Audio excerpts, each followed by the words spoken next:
ఒకప్పుడు ఇందిరాగాంధీ మరణం ఇంతకుముందు కూడా చెప్పుకున్నాం. ఎందుకు జరిగింది అంటే సిక్కుల ఉద్యమాన్ని రెచ్చగొట్టింది. ఆ రోజుల్లో అకాలీదళ్ చాలా స్ట్రాంగ్ ఉండేది పంజాబ్లో. అకాలీదళ్ని దెబ్బ కొట్టడం కాంగ్రెస్ పార్టీ వల్ల కావట్లేదు.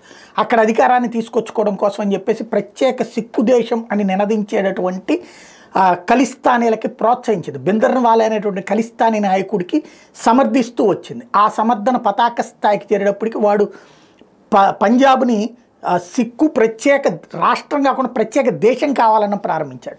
చివరికి దానికోసం భారతదేశం మీద యుద్ధం చేస్తానని ప్రారంభించాడు. తద్వారా ఆయుధాలు తయారు చేయడం కోసం ఏదైతే పంజాబ్లో ఉన్నటువంటి అమృత్సర్లో ఉన్నటువంటి స్వర్ణ దేవాలయాన్ని ఒక పరిశ్రమగా మార్చేశాడు.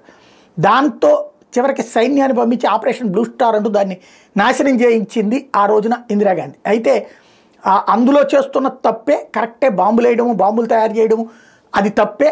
కానీ అలా వాళ్ళని చంపడానికి వెళ్ళే సందర్భంలో కాళ్ళకి షూస్ వేసుకుని వెళ్ళారు. తద్వారా సిక్కులకు సంబంధించినటువంటి పవిత్ర పుణ్యక్షేత్రం యొక్క ఏది తేజస్సుని చెడగొట్టారు.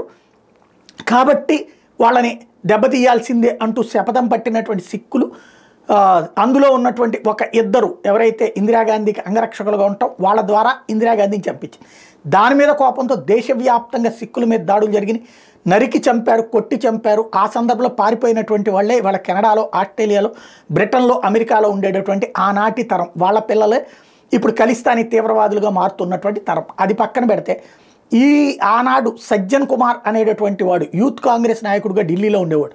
వాడు ఇందిరాగాంధీ మరణం తర్వాత రాజీవ్ గాంధీకి దగ్గర కావడం కోసం అని చెప్పేసి సిక్కులని నడి రోడ్డు మీద పొడిచి చంపడం, కాల్చి చంపడం, చివరికి మెళ్ళో టైర్లేసి పెట్రోల్ పోసి చంపినటువంటి దుర్మార్గాలు చేసుకొచ్చాడు.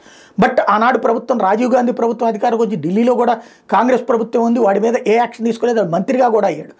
ఆ తర్వాత కాలంలో ఇప్పుడు నరేంద్ర మోడీ వచ్చిన తర్వాత ఆ కేసు తిరగదోడిన తర్వాత సిబిఐ దర్యాప్తు చేశాక వాడే అన్నది కోర్టులో ప్రొడ్యూస్ చేశాక కోర్టు ఆ సాక్ష్యాలను నమ్మాక మొన్ననే వాడి దోషాన్ని ప్రకటించింది. ఇవాళ వాడికి శిక్ష ప్రకటించింది. యావజ్జీవ కారాగార శిక్ష విధించింది. మళ్ళీ దీని మీద అప్పీలుకి పోతాడు. బట్ వాడైతే జైల్లో ఉన్నాడు.